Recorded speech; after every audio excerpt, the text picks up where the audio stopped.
Holy moly. I did tech. Yeah, can I get a tech god in the chat? Tech god. You know, I'm trying to apply for a real job because I'm not good at this streaming thing, and I'm going to put tech god on my resume. As you should. I think so, I too. do nothing about tech, as literally all I do is without a microphone or without amplification, so. Well, you don't need tech because you have been gifted with the original tech from the Lord Jesus Christ himself, or whoever God you believe in, gave you the original microphone, and that is the voice of an angel. Am I right, Abigail? Which is like gifted as well as like 10,000 hours of practice. Yeah, they're the same. Oh yeah, I guess it kind of degrades your your. What's it like being born talented, not having to put any work? It's bliss. I don't have to do anything. Oh, it's amazing! It's amazing. So, please introduce yourself to the chat. Okay. Hi, I'm Abby. Long-time listener, first-time interviewee, I guess. I know Johnny through my good friend Adrian, the audio guy, who I'm supposed to be taking care of his cat right now.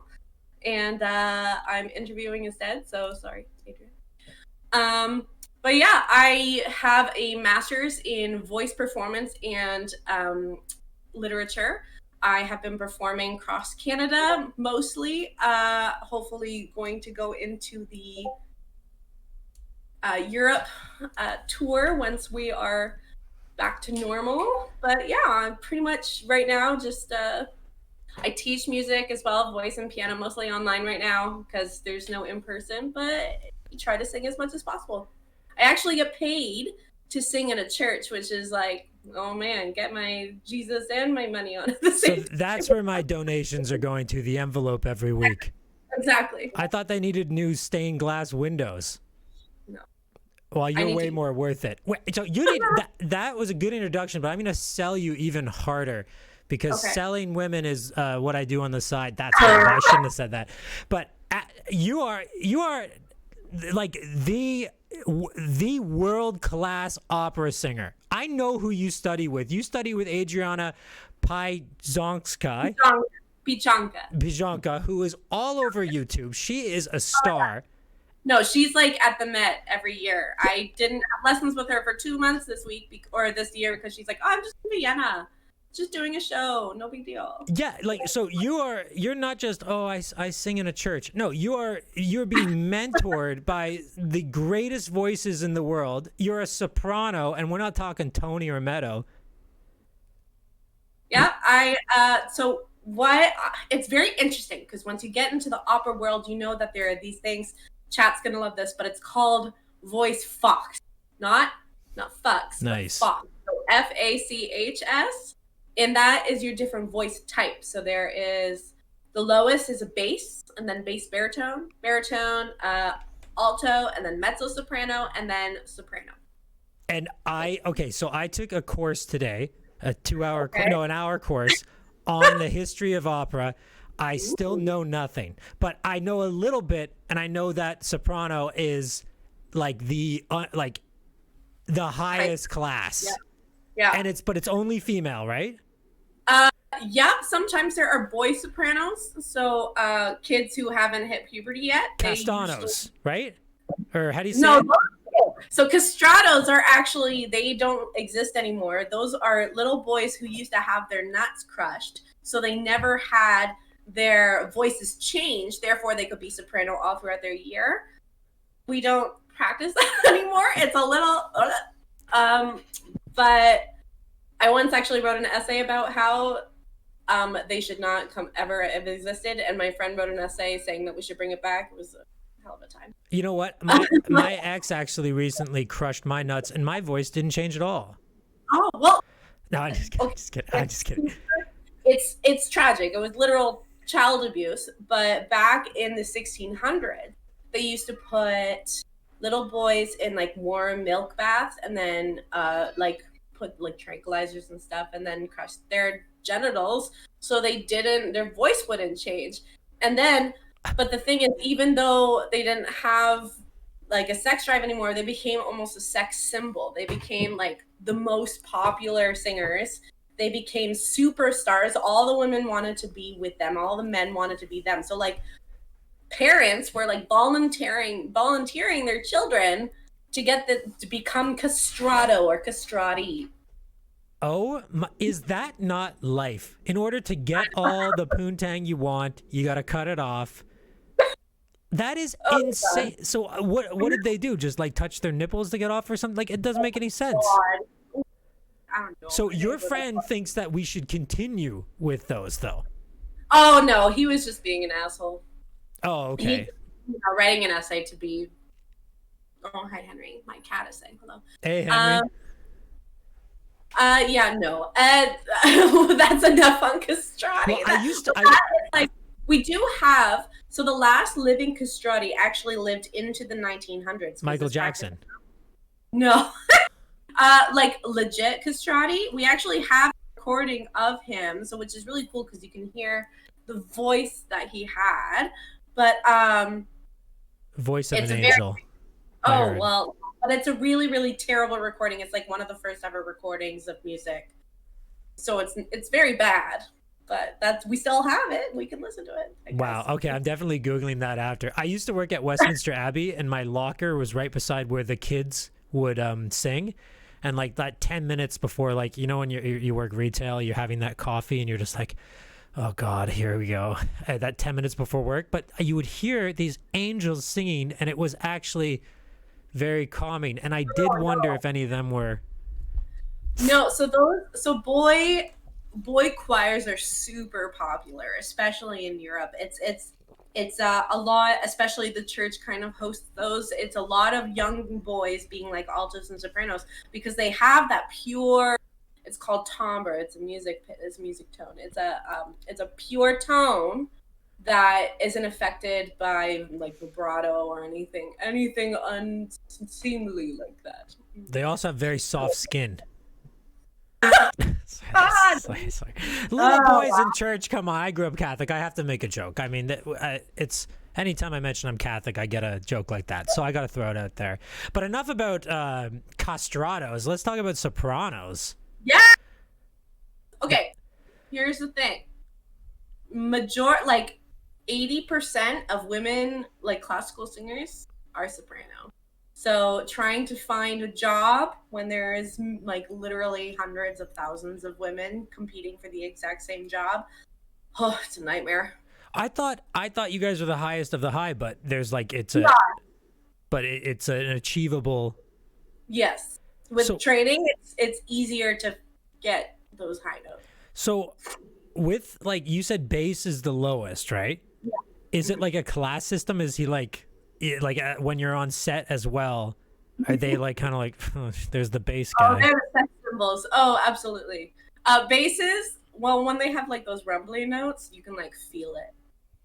If you know what I mean. Oh, there's sex symbols? I thought you meant like they're like untouchables. No, like they are always so every bass There's one right character, there. Every bass character in opera usually is either a sexual deviant or like a king or like like the hero of the story. Like Don Juan. Yeah, Don Juan is a good one. Like Don Giovanni or the Count and like La Nozze di Figaro. And all these, which you were playing you were playing the intro for the La Nozze di Figaro earlier, and I was like, wait, is that what's that in English? The Marriage of Figaro. Yes, okay. So and was that Mozart? Mozart. Yes. I always say his name wrong. So I did take this course today, but it was a lot, and apparently, so I'm glad you brought that up. So if the folks at home wanted to get into opera, I heard that's like a good first one. Oh, it's mostly because Mozart. Here's a little bit of history about that one, because Mozart wrote that as a huge fuck you to the court and to the government and stuff, because it was so classist back then. They were like, opera is for high people and blah blah blah blah blah. But then he's like, this is an opera about the serving class and how the Count is actually like a right? Oh my god, sorry. How the Count wants to fuck Figaro's fiance. He's like, well, I technically own you, so it's my right as the Count to sleep with your fiance. Damn. And then Susanna is like, I don't want that. And then the Count's wife, who I've played before, is wonderful. She's like, I also don't want that. I don't want my husband sleeping around. And then so and then Figaro's like, I don't want you sleeping with my fiance. So they form a plot. There's cross-dressing involved. It's a comedy. It's a comedy? Oh, it is. Yeah. Oh, it's absolutely a comedy. And nowadays, that would just be called rape. Right? Yeah. Yeah. Oh, yeah. Well, it doesn't happen. It doesn't happen. Jesus Christ. No, that would be. Could they actually do that? The elites just were like, because are they serfs? So they're just like, I own you? Rule that, like, if your house servant was going to marry off to another house servant, the Count had a right to sleep with whoever he wanted. Like anyone. I know. But the thing is, there's a prequel to this opera called The Barber of Seville, which is probably what everyone recognizes from Bugs Bunny. Yes. Yeah, that one. So that's a prequel to this one. Sorry, I'm just like going off on a tangent. And in that one, he actually cut out that rule. He's like, no, that's not going to be a rule anymore. We're past this, because he just married his wife. But then this is like 10 years later, and he's like, nah, I need to get it on with all my servants. It's a good time. God damn. Anyone who looks back into the past and thinks like, oh, the better times are just blinded. No, it's white men usually that say that's all the past. The 50s were so great. Oh, I know. Well, you couldn't even do that to your servants in the 50s, but they still long for that shit. Yeah. Us Blancos. Most opera is about like sex or murder or lust, incest, good stuff. So it's basically like movies today. Yeah. Oh, absolutely. No, the drama of it all. And there's different types of opera, right? So there is like comedies that were more for like the regular folks, which I think back in the day, and opera's not even that old, right? Like it was invented in what, the 1600s? The first opera would, because it kind of evolved from almost troubadour music into like a small plays with music for the court. So around 1500s, early 1600s. Hey? They get everything. I know. Wait, But it was only for like the rich people. It was only for like the aristocracy. Always. That's everybody, yeah. Wait, so what's it called? What it was before it was called what? So the Marriage of Figaro is the first one, which is written by Mozart. And then about 100 years later, the composer Rossini wrote a prequel. So the prequel was written after Marriage of Figaro, and that is called The Barber of Seville. And is it considered good? Because a lot of times I find the longer you wait to make the second movie, the worse the movie is. And 100 years. Too long. Is it as good as the Figaro one? Or? Oh, yeah. Well, it's in a different music, like history. So there's like classical, there's romantic, there is the Baroque period. So this one went from classical, which is Mozart, to romantic, which is where Rossini was. So it's even a different genre. It's a different genre of classical music, and it also is a banger. It's a banger as well. When I was studying opera today, if I had to apply it to my life, the different time periods. Right now, I'm going through a Baroque period, and my sex life is a comedy. But you're doing great. I'm very proud of you. I know. I watched this hour course on YouTube, and I was like, how am I going to remember any of this? It is so intense. Oh, it's a lot. And I actually, like, when I was like sitting there watching, I was like, I might become an opera guy. You should. It's kind of cool. I can tell by your voice that you would be a bass baritone. So you would be not the lowest, not the rumbly bits, but middle to low would be your like good. But they're the hunk ones, right? Oh yeah, absolutely. They're Nice. usually the sex symbols. Hell so like yeah. the Count in Marriage of Figaro, he's a bass baritone. Don Giovanni, who goes around and rapes women and then gets dragged to hell at the end of the opera, he's a bass baritone. That's gonna be me. I don't know if that's. I don't know. I you know what they call back in school they used to call me the king of consent. Oh, that's honestly, if there was ever to have a nickname, that's a good one. I dubbed myself that one, but yeah, it's because I had to ask my right hand if it was okay. All right, well, moving on. So wait, I learned that opera grew out of like Greek tragedy plays that sung. Mm-hmm. So Greek tragedy. So back in like ancient Greece, when like plays were starting to be performed in person, they were only performed by men. So men in drag. That's almost where the first drag queens came about. It was women were always portrayed in masks. They were always wearing dresses, but it was always men, never women. It's always ancient Greece. Oh yeah. Ancient Greece was into some weird shit. Yeah, they knew how to party. Honestly, it's crazy. All they're known for now is like falafels and debt. Yeah, that's it. Where it's like, come on, like I want to go party. Well, they had a hard fall. They did, yeah, and it takes a long time to. It's like an opera. It has its ups and downs. Like, wait, so maybe we should explain to the folks at home, like, guys, opera is like, it's not just like a bunch of elitists singing, as that's what I think people think. It's actually like a story. It's like a stage play. It's kind of fucking cool. It's really cool. So what's really cool about my age group in opera right now is literally 23. The main goal is to make it more accessible.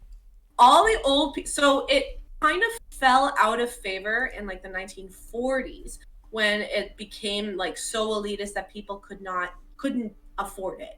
So people stopped going into it. This is when like the last 100 years of music really developed into something that's never been seen before. Like usually when music genres changed, it changed in the classical sense. But this is where we're starting to get like jazz, we're getting ska, we're getting folk, we're getting rock, all of these different things that are kind of progressing out of it in the last 100 years.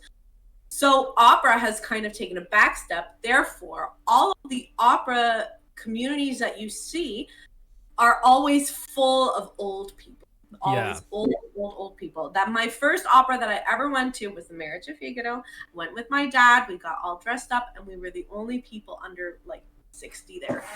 No, I know, and that's what I thought about when you mentioned you're an opera singer. I'm like, that's like hootie tootie. Who does that? Where I'm like, I was thinking, I was like, I'd go see Carmen. Is that how you say it? Carmen is so good. Okay, so I started watching YouTube clips today. I posted on my Discord, and I was like, this is actually hot. And it's about a sexy Spanish woman, or is it French woman? No, Spanish woman. It's in French, but it's yes. That's it. And she's like, love comes and love goes, and it's like a bird. She throws herself at this soldier. She taints him by having sex with him and gets released from jail because of that. And then she's like this like nomadic person, very free spirited. And then of course she gets killed for it in the end. Spoilers, but it's like oh damn, I actually didn't see the ending. I'm gonna watch it. A major trope in opera is usually that if a woman has sexual feelings throughout the opera, they're usually killed. Yeah, as I like to call it, the good old days. That's horrible. That's horrible. I think a lady should be free. Yeah. Yeah. Yeah, every lady I'm with, I go, hey, you want to invite a guy over and I'll sit on the couch and you guys make love and I cry in the corner? Go ahead. I think that's very progressive of me. I thought that was leading in another direction. I'm like, oh, I'm very proud of your fluidity. Oh no, I just like to cry in the corner. But that's like corner 2020. There is a lot of fluids. They're dropping from my tears though. My eye ducts. But yeah, the soldier becomes obsessed with her. Guys, I'm telling you, go and Google Cameron. Is that how you say it? Carmen. Cameron's the rapper that I listened to in high school. He's a cool guy. But she is a hottie who makes the soldier, who falls in love with the soldier, but then goes and be free, and the soldier loves, I'm assuming he has something to do with her death, the soldier's obsessed. But like, I watched everyone knows that song, the you can do it. I hum it a little better, right? We can hum a few lines for the kids at home.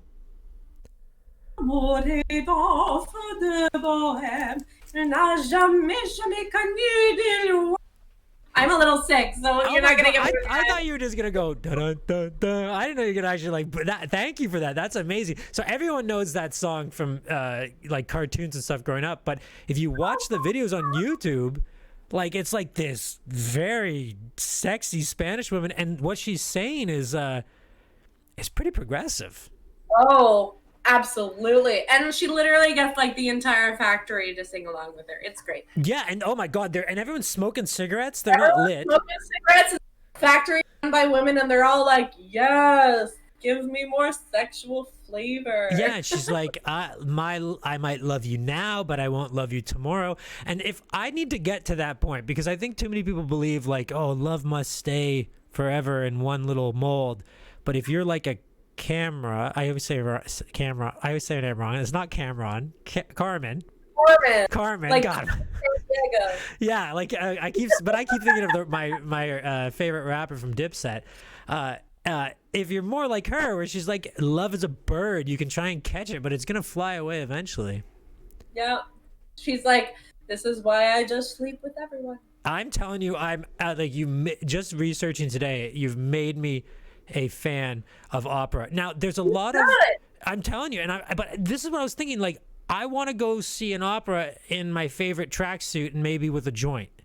You're to. That's what they should make it. I love getting stoned and watching opera, like on my TV. That's like my favorite thing to do. Well, but in Toronto, actually, there are a shit ton of small opera companies that do operas in bars. They do opera in like small like auditoriums. Like there's always cocktails, there's always drinking. Everyone's usually getting shit-faced. That actually rules. I hope COVID ends. But now I wanted to ask you, so like if I went and saw an opera live, do they have like screens up that translate? Oh yeah. So those yes. You know, in TV, like in like French movies, there's subtitles. So subtitles are when it's along the bottom here. Yeah. And then in opera, there are surtitles. So it has the translation along the top of the auditorium. Wow, that's I think that's sexist right there to call them surtitles at the top. I say we change that. As you are, not as I. I want to change that. Okay, so that actually, because I was watching YouTube and I was like, I'd go fucking see an opera if they can translate. Oh yeah. There's a lot of short operas. I would suggest not going to maybe. So have you heard of like the Ring cycle, like Brunhilde and like the Flight of the Valkyries and like that, like. Are those the more recent ones? No. So no. Have you heard? Okay, look. Can you play music right now? If it's royalty free. Oh yeah, it is. Just look up the Flight of the Valkyries. Why do I? You'll recognize it. I promise. Not the bumblebees. Wagner's not DMC, right? No, he has been dead a long time. Nice. 1800s, right? He was a Nazi before Nazis were existed. So. Oh, cool. Yeah, no, he was a terrible person. This guy's a bad guy? Unfortunately, his music is wonderful. Oh my God! Why does it sound like the Luftwaffe is dropping bombs on London to this song? It sounds Nazi-like. I'm not hearing it, but I'm sure it's because it's on the stream. I'm sure it's like, yeah, no, this is like in every movie ever. Yeah, where they're bombing people. Oh, always. Every war movie. No, this is a good one. This is about like Norse women like kicking ass, and it's so good. Wait, so he liked women too? You thought he's a Nazi? Yeah, he's a Nazi. So he was like super anti-Semitic, which is the weirdest thing about the Nazis is like, I watch the movies every year. There's a movie about them like busting skulls, right? Oh. And they're doing like the most heinous acts of genocide, rape, murder, pillaging, but then they're dressed like little dandies, like. Which is hilarious because they hated gay people. They hated gay people, but they were literally the gayest people on earth. And like, listen, they looked great doing it, but what they were doing, and it's like, I don't know. Is it all repression? Is it all just like, guys, just chill out? We can put on our best suits and go to the opera together and hold each other's hands. Okay, so what I was saying, sorry, I got sidetracked.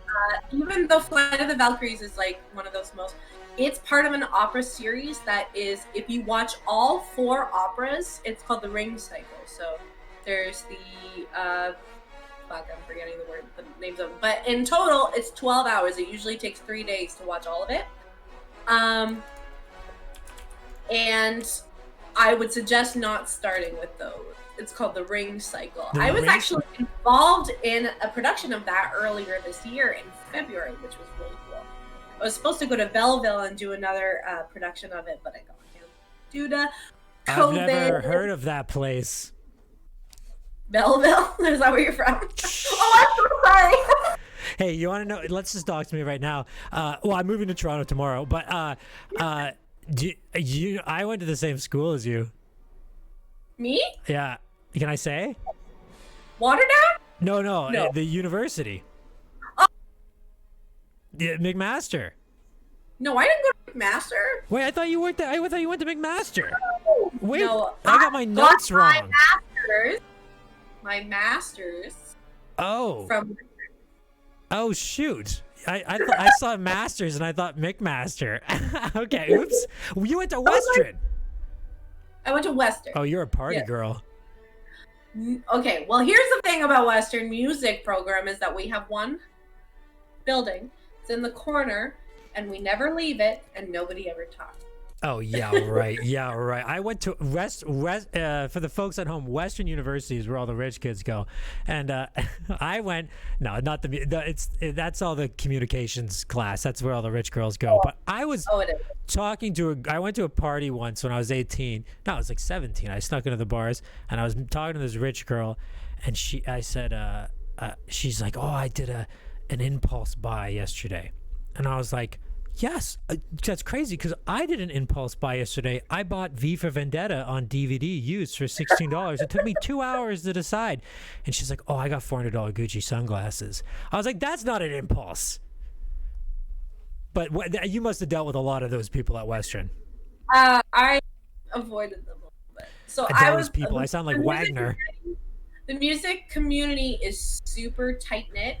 And we're very energetic. We're very outgoing, but we ramble about things that some people really don't care about. Like, I'm happy I'm doing this interview. I haven't really nerded out good music in a really long time. But most people at a party, when you're like 6 shots in, don't want to hear about the history. No, I like it because I used to knock around with this choir singer at Mac, nice girl. And like we would do shots and do horrible things to each other, and then my memories of her is like always like, we're drunk and we're screaming at the moon and then, we're doing bad stuff together. And then one day I went into this beautiful church to watch her sing and she was this angel, but I had this image of her as this party girl. So most musicians, so most opera singers, we all have church gigs because that is a constant. Every Thursday night we go to rehearsal. Every Sunday morning we're part of choir, and every week we get $150 in our bank account. Nice. To sing for 3 hours a week, which is like a constant. So almost every opera singer in my generation has a church job. And it is totally normal for all of us to show up with Starbucks and sunglasses on because we're all super hungover. Because I could not get that. I was like, how? I know what that mouth does, and here it is making a beautiful sound. And and we're in a church, and I feel angelic, but we're getting drinks afterwards. It's very interesting. That got filthy though. But okay, I learned today that there is like, so for years, opera was invented in Italy. Yeah. Well, like pasta and catcalling, and then it moved to France, right? And then, but the French for the longest time refused to be influenced by Italians. Is that right? The French opera scene is like, no, we have our own style. We have our own sound. We refuse to be defined as copycat of the Italians. So they have their own like French melody. They have all of these, their own style and almost their entire genre. Like French romantic opera is completely different than Italian romantic opera. Yes, so I learned that today, and I wanted to ask a pro like yourself, where do you stand on the French-Italian war?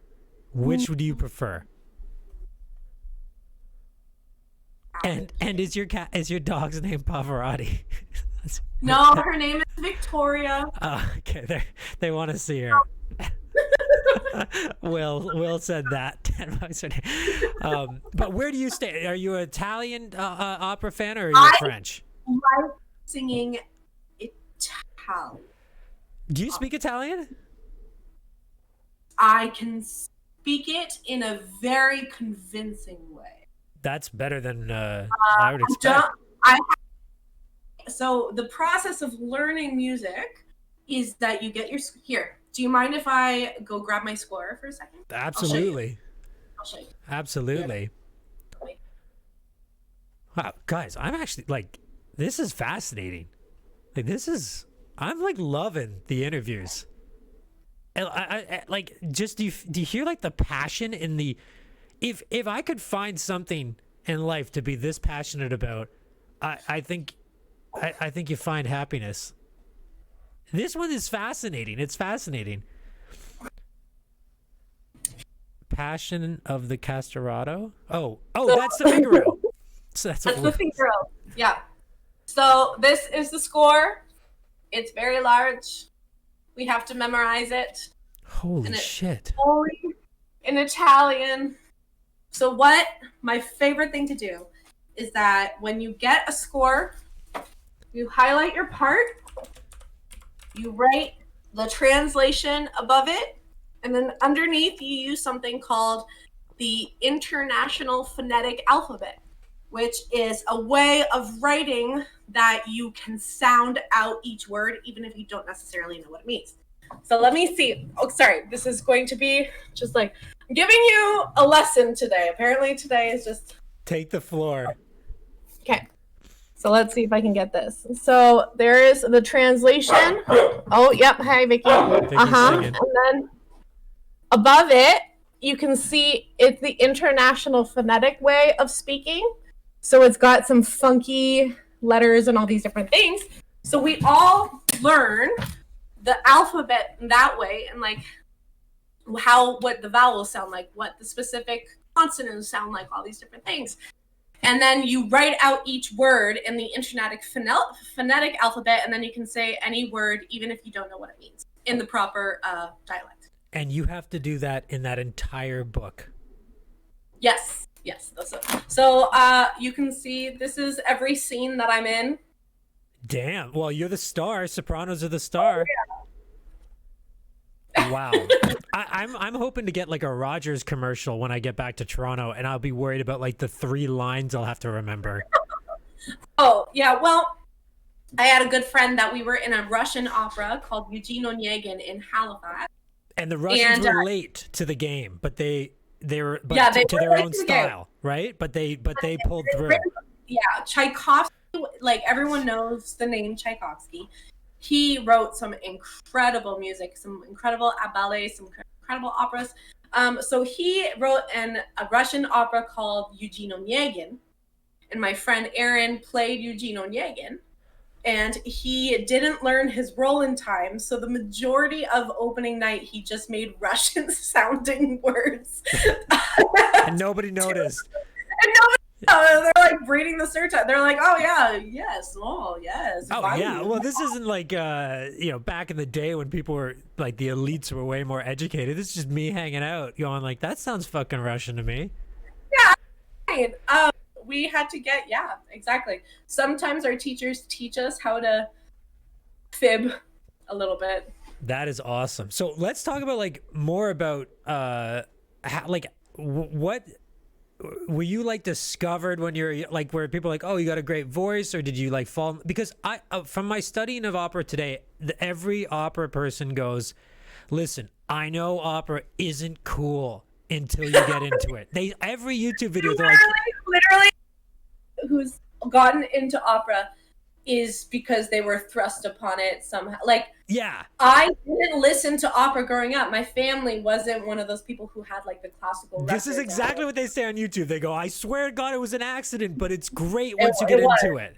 My parents are literally like, how the fuck did that happen? They were classic rock guys. Well, yeah, my dad listened to Russian U2 on repeat. That's all he listened to. And some Harry Nilsson in there. But my mom is an artist, so when I grew up, I've been playing piano since I was 4. I've always been doing music. Oh, nice. And I became really good at it. So that's why I also teach piano. I don't play performatively because I'm still not like that. Takes hours and hours of dedication. So you got to choose either voice or piano. It's usually not both.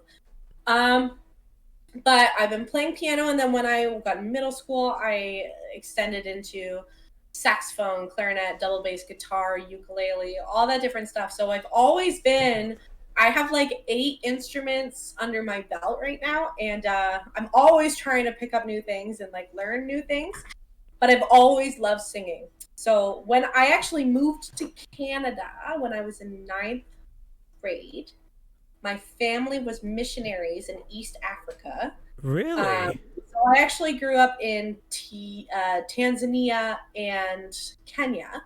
Wow. Yeah, so I went to boarding school there. It was a great time. So when I moved back to Canada and I went to high school with my good friend Adrian, that's the second call out of IPS for the audio guy.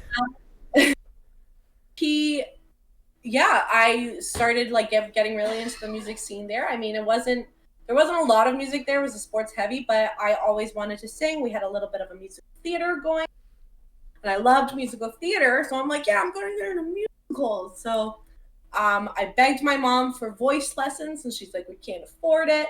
So my voice teacher said, I will do 1 piano lesson a week and then 1 voice lesson a week. And the thing is with voice lessons, to really get proper voice lessons, they usually start you with classical technique. Most of your favorite singers have actually been classically trained. A lot of really good singers, you probably Steven Tyler, he grew up being classically trained. That's how singers have longevity. That's how they know different techniques to keep their voice from getting tired, keep from getting sick, and so they can use it for a lot. I'm reading some of it. I just looked at the chat for a quick second, and I'm like, oh my God. I've often thought about taking up a missionary position. Is that the one?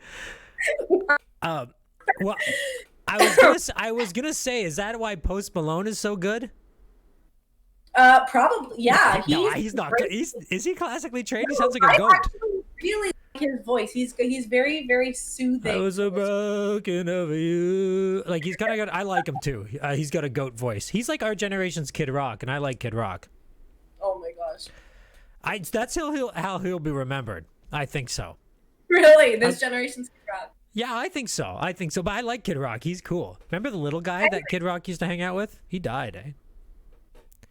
The little fella. They don't use the M word anymore, but back so back to that though. So so pro bono.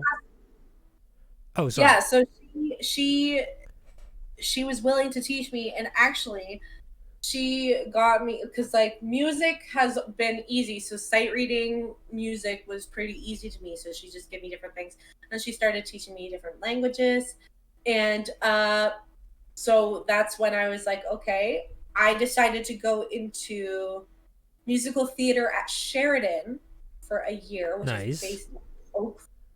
I only did it for a year.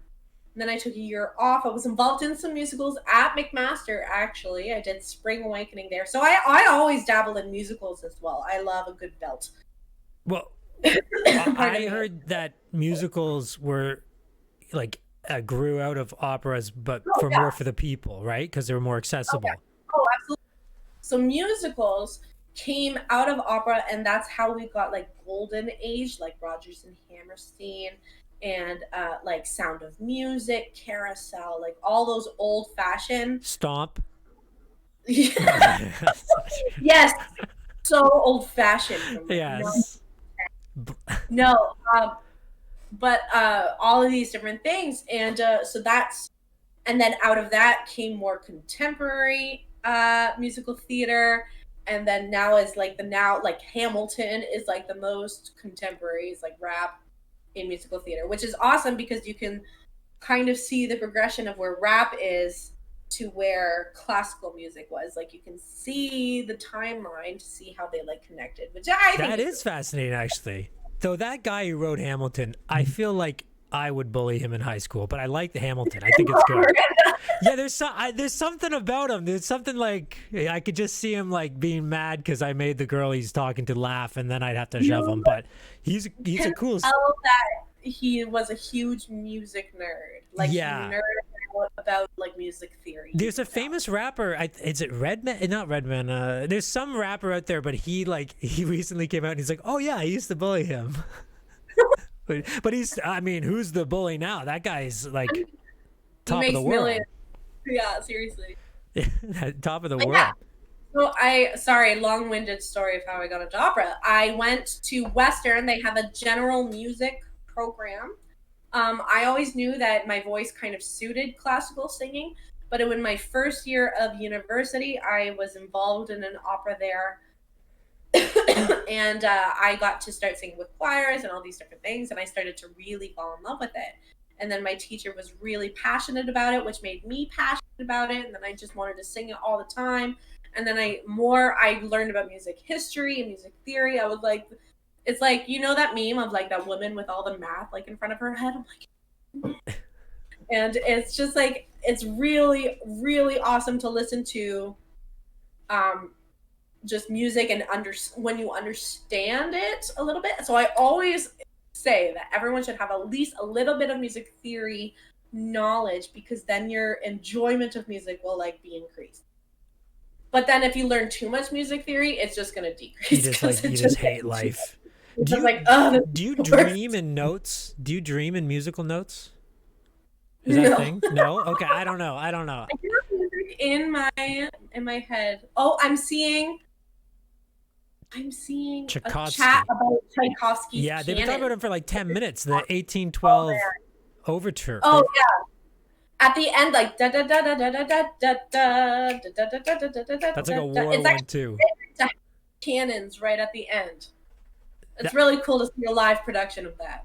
That is awesome. I wanted to say, you mentioned like you got very passionate about it, and your teacher kind of drove that passion as well. I think everyone in the chat can, like, just talking to you, I like your passion is just shining through. Like you're taking like a topic most people would just be like boring, and everyone's like you've made it, like you've made us passionate about it. So and I think that's incredible. And I wanted to ask if, like, say some of the folks at home or myself, if they did want to take a shot at watching an opera, and I know they're 3 hours long, but what would be your best advice to hop in? good one, so Met on Demand. So the Metropolitan Opera, which is based out of New York, it's like one of the biggest ones. A good one, you can get a free subscription to Met on Demand if you are a student, I think, or like maybe a free month trial. And they have like productions of literally every production they've ever done. They have a recording of, like a professional, almost like movie like recording. You can also go on YouTube. Literally, if you go on YouTube and just like Google any opera, there usually is a full production of it with certain titles. I saw that. Yeah, I saw that. So which one would you suggest? The like, because like you've never heard of hip hop. I'm gonna show you the Chronic to get people in. Funny short opera is called Johnny Schicchi. It's Italian, by Puccini. It's Johnny Schicchi. It's only like an hour and a half long, and it's about a con man. Have you seen Knives Out? Is this about me? This sounds like it's about me. I swear you're playing to the crowd. Johnny Schicchi. It's about this con man who goes into a grieving. So this family just lost like the head of the house, and they're about to divvy up the entire will and everything. And this guy cons this rich family out of everything. It's really fun. Here, I'll type it in the chat how it's spelled. Johnny Schicchi, do you love me? Okay, awesome. Okay, that's not even close to how I'd spell it. All right, I see. And what year did that come out? Around what time period? So that is Romantic Italian, so that would be late 1800s. Oh, okay. So actually, Puccini was alive like into the early 1900s. He's like one of the most influential composers that is like the most recently alive. They made me dab. They redeemed it. I hate doing it during streams, but so he actually got to live long enough to see Wagner's dream come true. Well, Wagner was way before him. Oh God, jeez, these Nazis. Well, that rules. So what's your, like, with COVID and everything, is everything shut down though? Like, what's your next step? Just online teaching? Well, right now I'm actually, okay, this is going to sound super nerdy. This is like the most nerdy thing. Our entire chat has been very nerdy, but we love it. Okay, gosh. But this is like even nerdy compared to what we've talked about. So I'm involved in a caroling group that we dress up like early 1800s caroler Victorian garb, and we sing in like full 4 or 5 part harmony, and we get paid a lot of money to go up and down the street and sing carols, which is pretty great. So we're doing a couple of online recordings that I have been involved in. Every Monday, okay, this is also a bunch really nerdy. It's not really opera themed, it's Shakespeare. Every Monday I am in a online Zoom reading of a different Shakespeare play. That rules. Can we get a link to that? It's private. Oh, hey. I thought that was your husband, but like, no. So I didn't know that was your dog. Yeah. So it's private?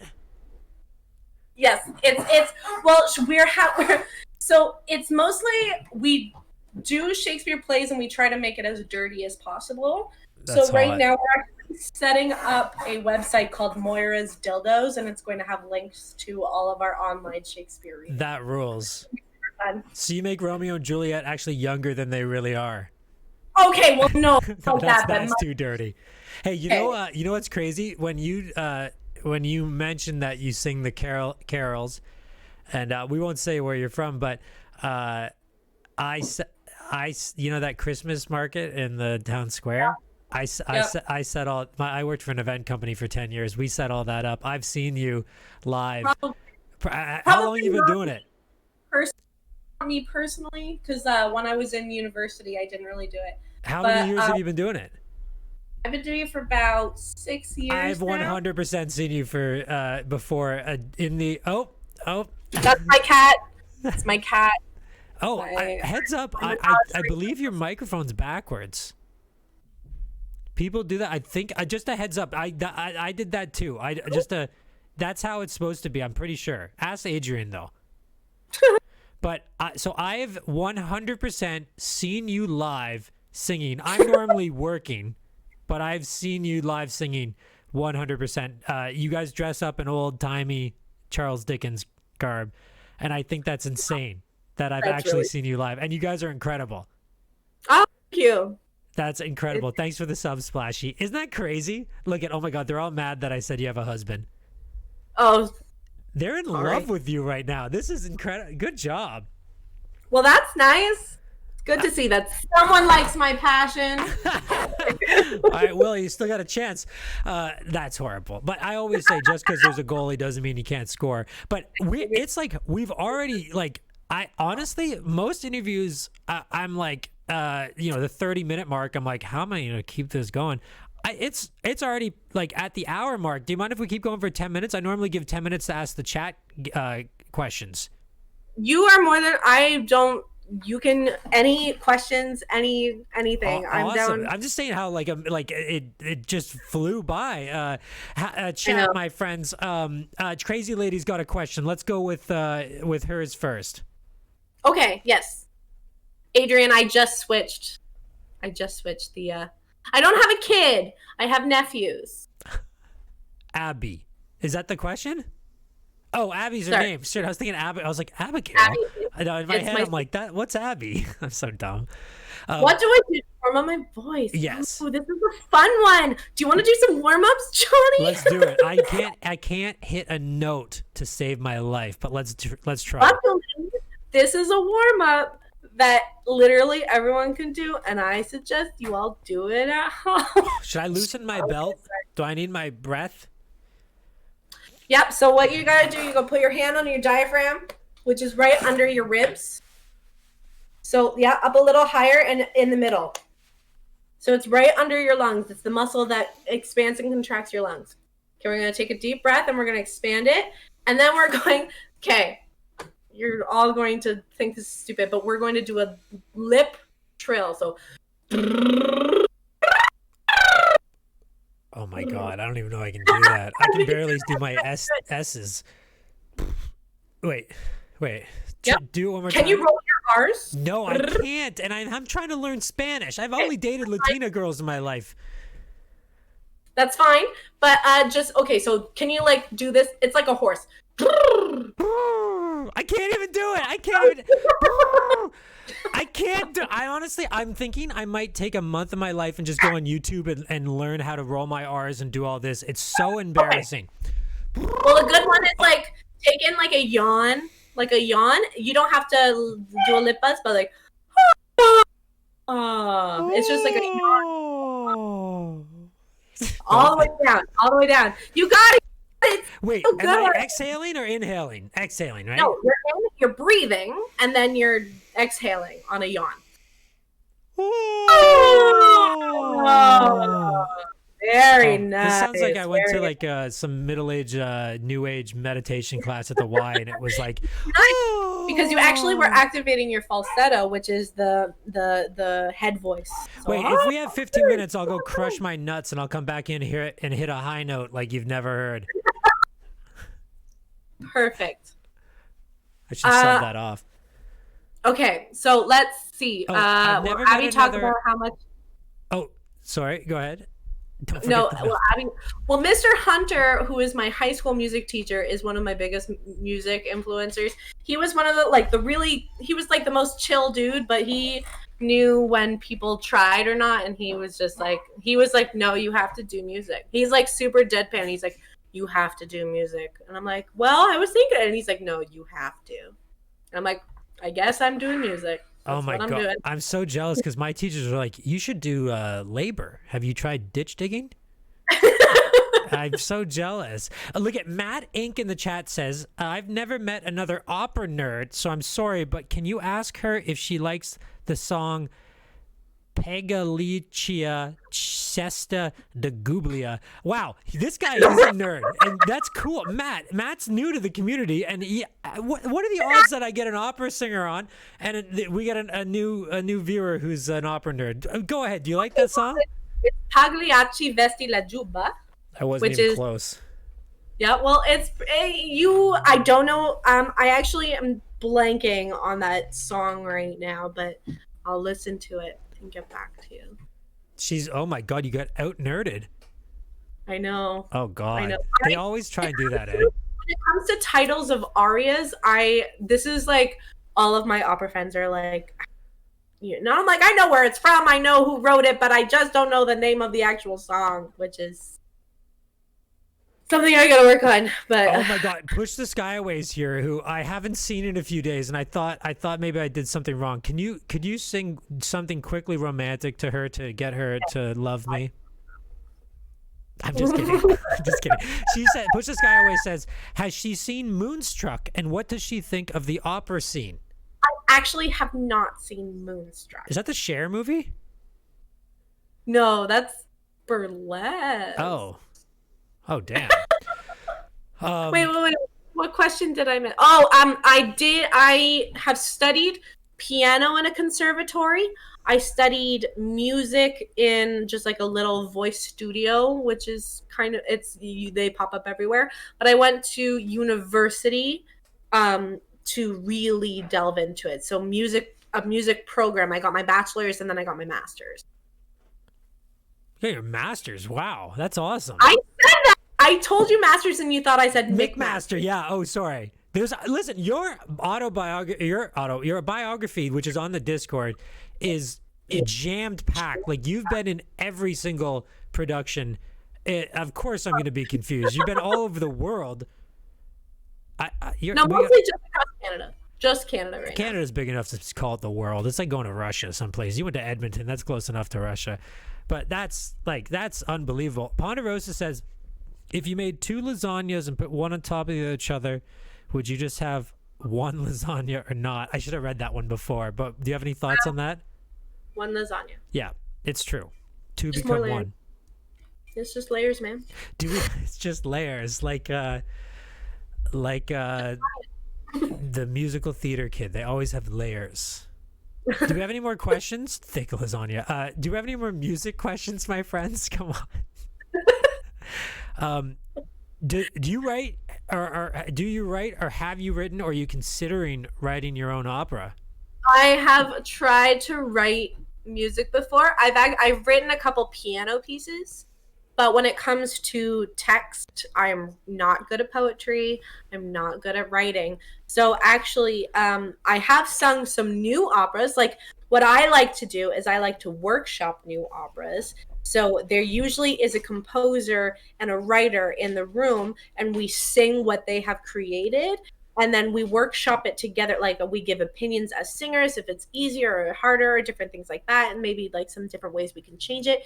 I have not myself written operas, but I know a lot of people who write themselves, and I love being involved in their like new productions. Well, if you start writing, and maybe if you change your political beliefs, you could be the next Wagner. I don't know why I said that. I don't think that's going to happen. I don't know why I said that. Not in today's world. Not really. Okay. That's not a political belief. That's like... That's a darkness in someone's soul. Oh, that's what I call it. Matt Inc. Says, who actually wasn't new, just changed his name, but good guy, says, but what if you make the... Oh, shit. I thought he was going to ask you another question about music, but it's about the goddamn lasagna. Nope. It's just a really long method to make one lasagna.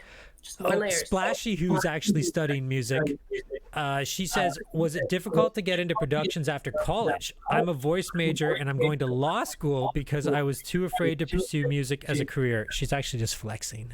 The audition process is terrifying.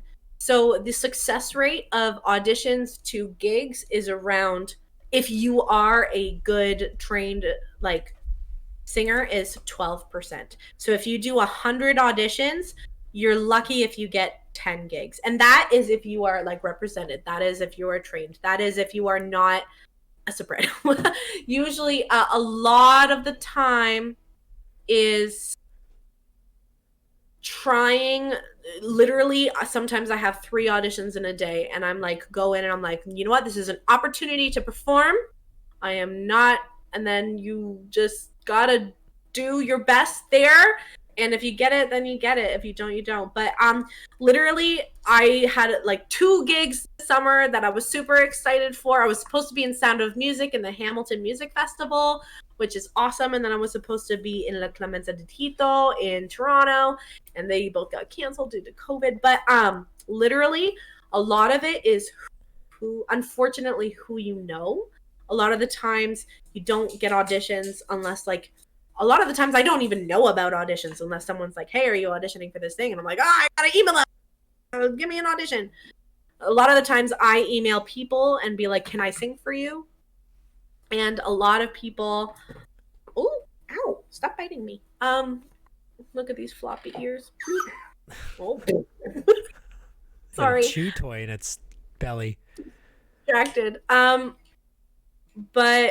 a lot of it is who you know, and it's expensive to be a singer. It's expensive because auditions, this is where you're all going to be like, what? Auditions cost a lot of money to What? do. That's a scam. Yep. It is literally, it is a scam. It is a scam. You have to pay usually $20 to $50 for a pianist. Pianist. Talk. And then you have to pay up to $150 to get an audition or even to apply. Sometimes I apply, I send like a $75 application fee, and then I don't get an audition. So the money is in being the person you audition, or the person who's like putting on the auditions, because they're just sitting back buying Mercedes and killing people's dreams. You have to be rich to get it. Like, I am so I work right now. I'm laid off but I'm like also a barista, and I also am a server. Like, I take part-time gigs anywhere I can. Like, it's a gig economy literally for me. So if I'm not getting paid from music, I am literally doing anything I can to get money to audition. Oh my God, it's I thought terrible. You were like, I thought you were like a rich singer. From like your resume, I was like, oh my, I thought you were like a star. But that reminds me, can I get a Frappuccino? Mostly bivocational. I'm sorry, that's horrible. That's horrible. I know. I don't even have a job. Oh my God, I'm looking and considering drug dealing as a profession, and I don't even have talent. I don't have a voice to lean back on. But no, that sucks so much. And I was gonna say when COVID's done, like I'm coming to see. I'll host a recital. I'll like do like my own solo recital. So I love hosting my own recitals, which means I get to choose the music, I get to collaborate with a pianist, I get to choose the venue, and then I get to keep all the money. Hell yeah. Well, so I sent you a link. I sent you a link to that. That's my graduating recital. So my master's, that was practically my master's thesis. It's an entire hour of just me on stage in 4 different languages. An hour of music. Wow. Okay. Is that in the Discord? Yeah, I sent it to you, your personal chat, like a while ago. Oh shoot. Okay, I'm sorry. Well, I will. You listened to it. I must. Yeah, I did listen to it. I totally did. That was like 3 weeks ago. Yeah. Yeah, that was awesome. Okay, can we post that in the regular Discord? Do you mind? Sure. I was actually going to say, like, you've clearly got like the passion. You're interesting as hell to listen to. Like, you're the first person who's made opera accessible to the plebs, to the bass, to speak your language, to the bass singers here, the low folks. And your voice is getting lower as you're talking. Oh, don't get me started. That's because Push the Skyway's here. Have you thought about doing like a YouTube channel?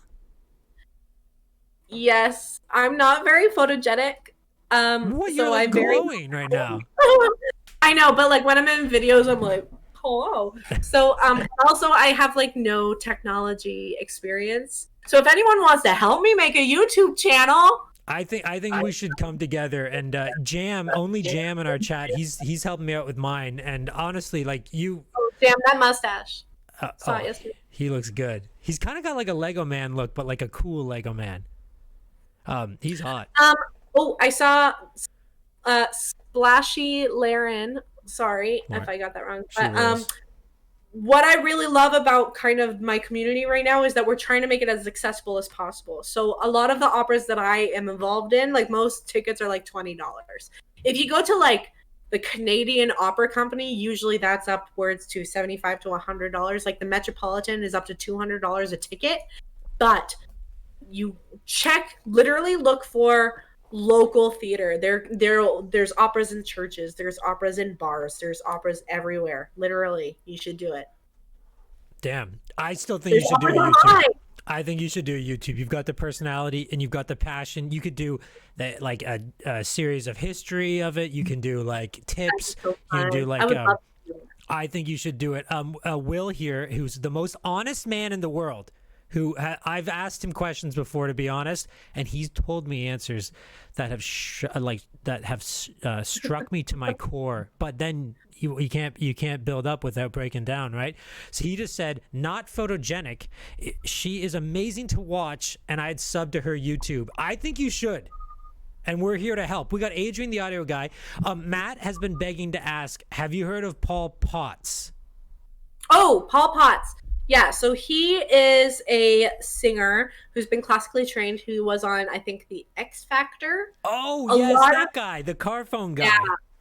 I think, to be honest, this is like brutally honest, in the music community, people like Susan Boyle and Paul Potts, they become really popular because they have a semblance of a good classical training, and they're not looking like, they're not, majestically beautiful. Susan Boyle looks like she's covered in boils. Oh my god. That's horrible. Paul Potts looks like he has to put a pot over his head to make love. So I put Paul Potts in the same category as Andrea Bocelli, which is pop. So pop. Which is a very stylized way of singing with a microphone. It doesn't have the same projection. So it's a little different techniques. I personally am not a huge fan of shows like The Voice, X Factor, American Idol. I get a lot of people asking me if I'm going to go on, and I'm like, they do not want to see what I do. Like, they don't. A lot of classically trained people try to go on there, and they're not huge fans of people who sing like me because they want a lot of belting and guttural and country and all that different stuff, and that's just not what I do. So they want what sells. Yeah. And sex sells. Sex does sell, yeah. Sex sells. And if you are singing songs from like people who are dead, they can't really write music for you to sing about sex and drugs, and so yeah. Have you noticed that every song is about boning and drugs? Which makes me think music is just for the youth, because I'm getting too old for both those things, and I can't relate to the radio anymore. Here, you know what? I'm going to post in the link or in the chat my video. It's literally just of my headshot and like the audio. It's not a good video, so I apologize in advance.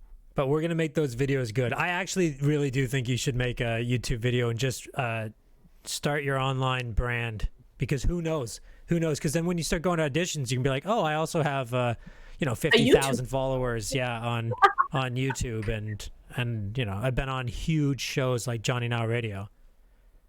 Yeah, exactly. As big as Johnny Now with all of our followers. Exactly. Oh my God, this has been awesome. Thank you, Matt, for putting me to auto host. We've gone, like, this is the longest interview I've ever done.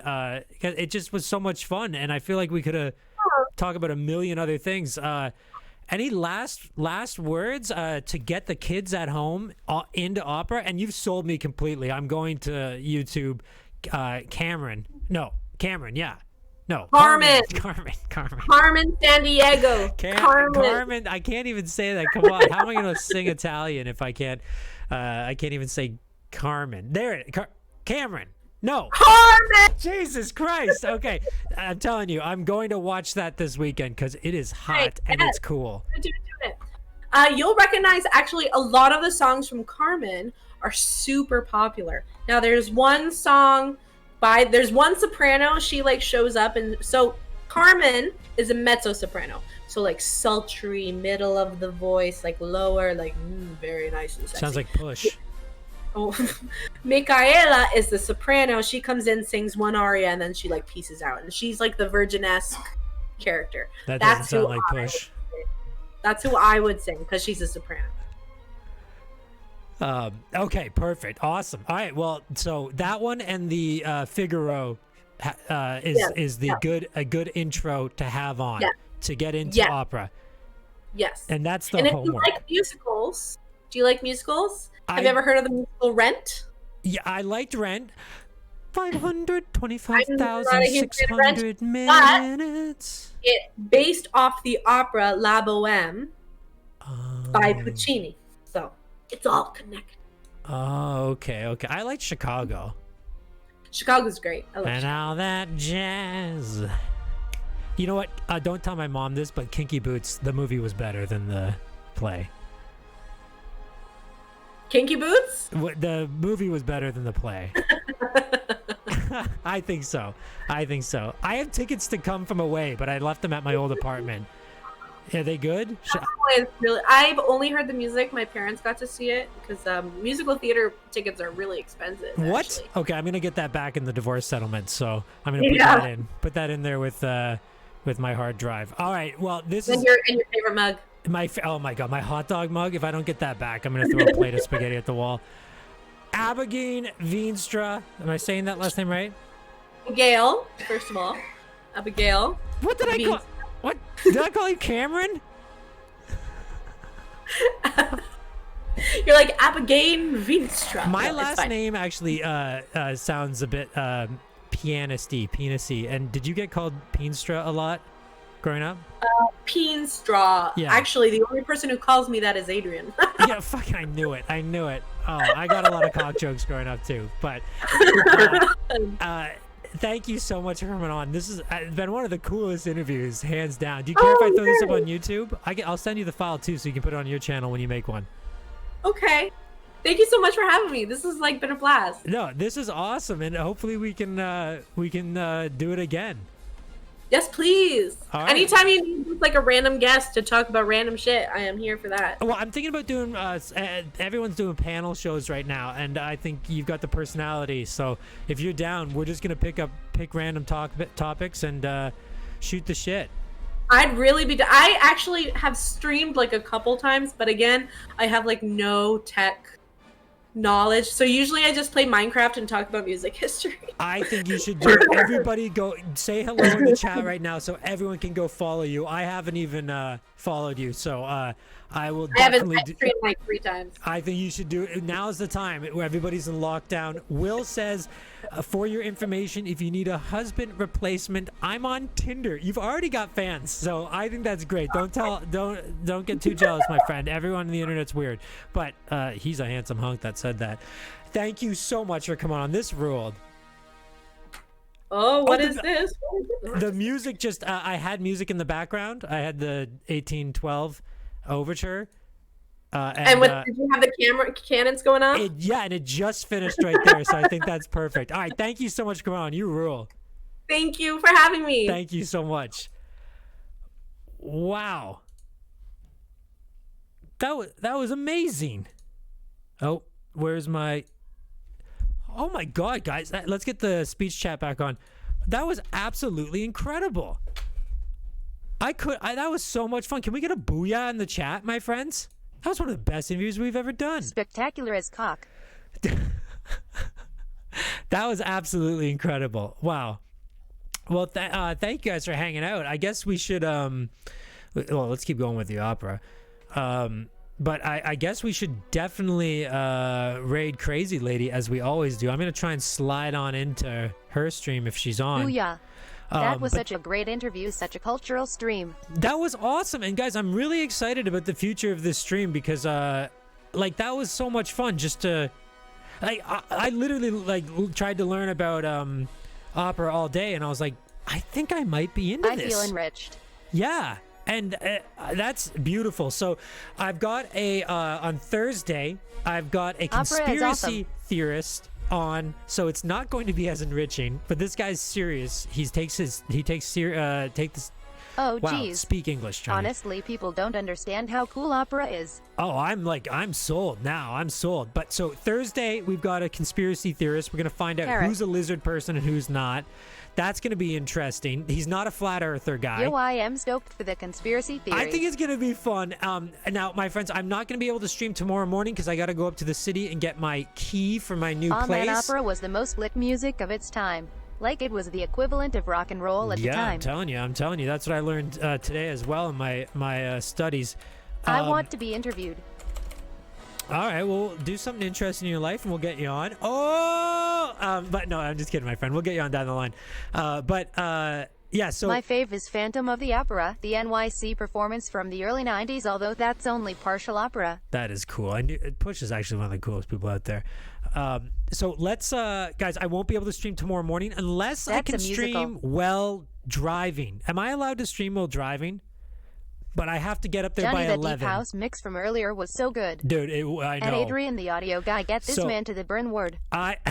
Best opera is the magic flute. Can't look at chat. It has some opera, but yes, absolutely a musical. But guys, I love you. This was so much fun. Yes, guys, Alberfloat. Let's start the. Oh God, where did the thing go? There it is. Let's start the raid and go hang out in Crazy Ladies as we always do. I'll probably do a call in. That was so much fun. That was so interesting. Thank you so much.